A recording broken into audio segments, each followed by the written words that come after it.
Seems to make sense to me that if we're going to create Windows Forms applications, then we should start off by creating Windows Forms. So in this module, that's exactly what we're going to do.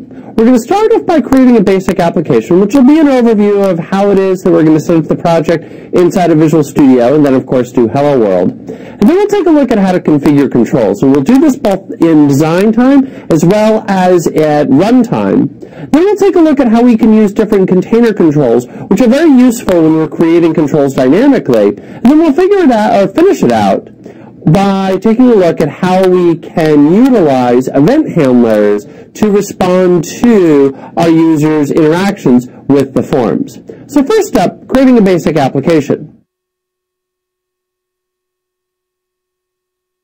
So first up, our Windows Forms classes. In order to create a Windows Forms, all we're going to wind up doing is just creating a class that inherits from system.windows.forms.form. Now, we could actually do this by doing this inside of Notepad or inside of VI or basically any text editor at all, because at the end of the day, a Windows Form is really nothing more than just a normal class.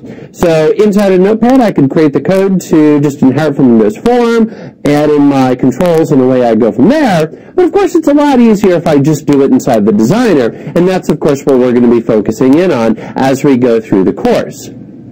Now, in order to display a form, in particular for those of you who have maybe done Windows Forms applications in VB6, this is going to be a little bit different. Because unlike before, where I would just simply say the name of the form.show, here it has to be instantiated. That every form that I'm going to display winds up being an object, so I must new it up and then call one of two methods to display it, which will either be show or show dialog.